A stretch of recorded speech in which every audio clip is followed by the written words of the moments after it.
नमस्कार दोस्तों, मैं राकेश कुमार आप सभी का आपके अपने YouTube चैनल तैयारी जीत की बाई आर के सर में स्वागत करता हूं। और दोस्तों आज 16 फरवरी 2021 के रेलवे एनटीपीसी का जो फोर्थ फेज का फर्स्ट शिफ्ट का जो एग्ज़ाम है वो ख़त्म हो चुका है। और दोस्तों यहाँ पे मैक्सिमम क्वेश्चन मुझे मिल चुके हैं।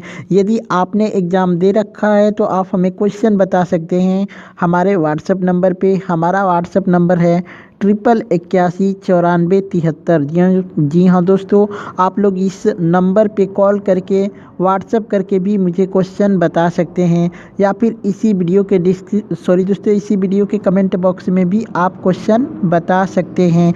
और दोस्तों आप हमारे चैनल पे पहली बार विजिट किए हैं तो प्लीज़ चैनल को सब्सक्राइब करके बेल नोटिफिकेशन को ज़रूर दबा लें, क्योंकि यहाँ पे 100% रियल प्रश्नों का एनालाइज किया जाता है। और दोस्तों वीडियो को अधिक से अधिक अपने दोस्तों के साथ अभी से शेयर कर दें ताकि ज़्यादा से ज़्यादा लोग हमसे जुड़ सकें।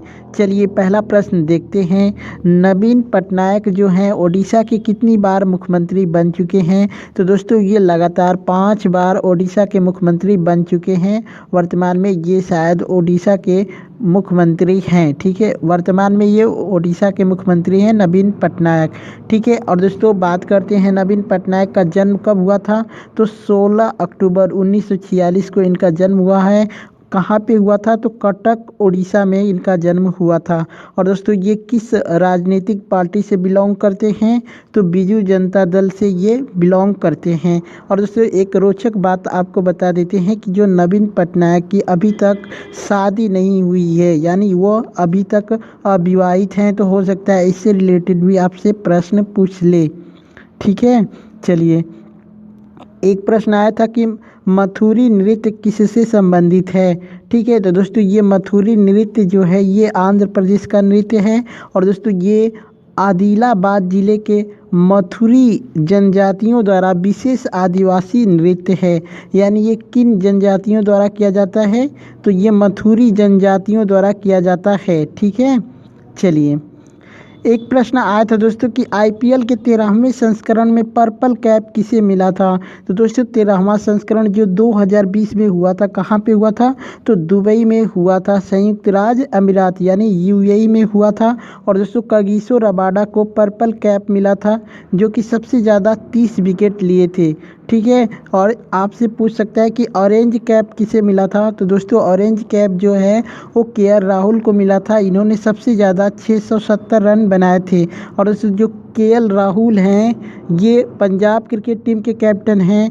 और जो दोस्तों जो कागिसो रबाडा हैं ये दिल्ली जो कैपिटल्स टीम है उसके सदस्य हैं। और दोस्तों वर्तमान में ये दक्षिणी अफ्रीका के लिए खेलते हैं। चलिए एक प्रश्न आया था दोस्तों कि भारतीय रुपए का जो नया वाला चिन्ह बना है, चिन्ह का जो प्रतीक बना है, उसकी डिज़ाइन किसने किया है? तो दोस्तों उसकी डिज़ाइन जो किए हैं प्रोफेसर डी उदय कुमार ने की है। और ये कहाँ के रहने वाले हैं? तो गुवाहाटी असम के रहने वाले हैं। और दोस्तों इस चिन्ह को मतलब स्वीकार कब किया गया था? तो दोस्तों इस चिन्ह को जो स्वीकार किया गया था 15 जुलाई 2010 को। ठीक है, चलिए एक प्रश्न आया था दोस्तों कि ऑनलाइन मीटिंग किस वेब पोर्टल के माध्यम से की जाती है? अगर वेब पोर्टल का नाम पूछा होगा दोस्तों तो गूगल मीट आपका राइट आंसर हो जाएगा।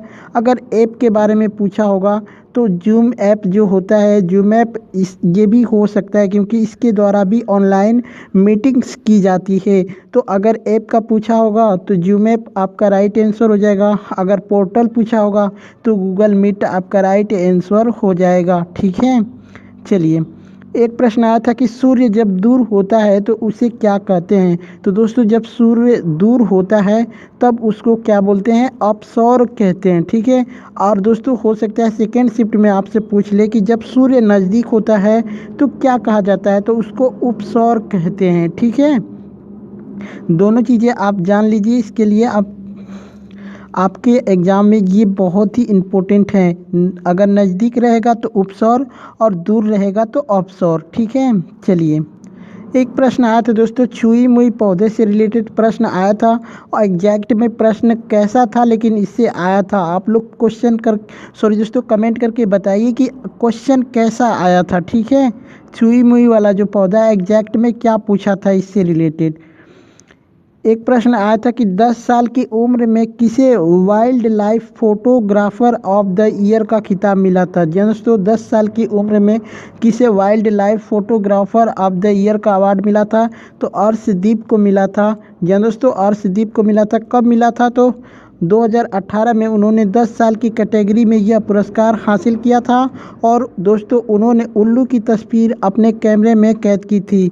ठीक है, तो उसी के लिए ये अवार्ड इनको मिला था। तो आपसे पूछ सकता है कि किसकी तस्वीर ली थी, तो उल्लू की तस्वीर इन्होंने ली थी। ठीक है, चलिए। एक प्रश्न आया था तो कि भारत संयुक्त राष्ट्र संघ का सदस्य कब बना था।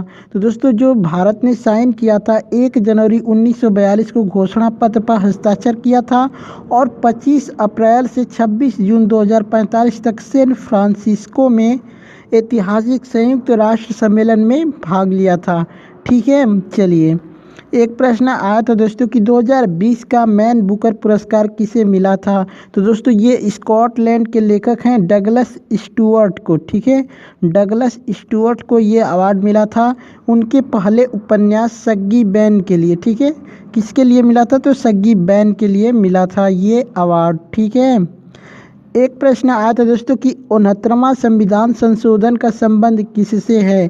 तो दोस्तों, इसमें ये कहा गया था 1991 में ये संशोधन किया गया था। ये भी पूछ सकता है कि कब किया गया था, तो 1991 में।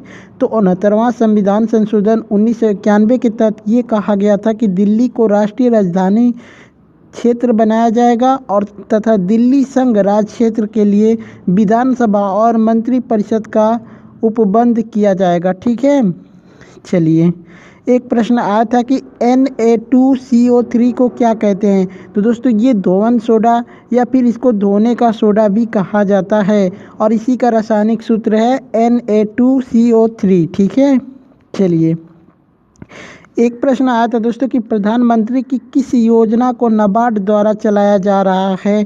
तो दोस्तों, ये डेयरी उद्यमिता योजना जो है किसानों के लिए ये चलाया जा रहा है और एक योजना है पूंजी निवेश सब्सिडी योजना। तो ये 2 योजना हैं जो कि नाबार्ड द्वारा चलाई जा रही हैं। आप लोग कमेंट करके ज़रूर बताइए कि आपके ऑप्शन में क्या दिया था। एक प्रश्न आया था कि भारतीय वायुसेना की फाइटर प्लेन उड़ाने वाली पहली भारतीय महिला कौन बनी है। ठीक है, उनका नाम पूछा था कि भारतीय वायुसेना की फाइटर प्लेन उड़ाने वाली पहली भारतीय महिला कौन है। तो इनका नाम है भावना कंठ। ठीक है, भावना कंठ आपका राइट आंसर हो जाएगा। और दोस्तों, आपको बता दें कि भावना कंठ ने भारतीय फाइटर प्लेन जो MiG-21 है, ठीक है, MiG-21 को सफलतापूर्वक उड़ाकर यह योग्यता हासिल की थी। तो हो सकता है कि आपसे सेकंड शिफ्ट में पूछ सकता है कि किस प्लेन को उन्होंने उड़ाया था, तो MiG-21 आपका राइट आंसर हो जाएगा। एक प्रश्न आया था दोस्तों कि जोग जलप्रपात कहाँ पर है। तो दोस्तों, ये कर्नाटक में है। किस नदी पे है, तो शरावती नदी पे ये स्थित है। ठीक है, चलिए। एक दोस्तों प्रश्न आया था 2019 के अनुसार जंगल से संबंधित प्रश्न आया था। एग्जैक्ट में प्रश्न क्या आया है आप लोग कमेंट करके ज़रूर बताएं।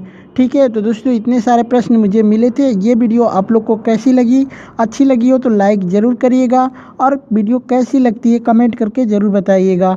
चलिए चलते हैं, मिलते हैं नेक्स्ट वीडियो में। तब तक के लिए जय हिंद।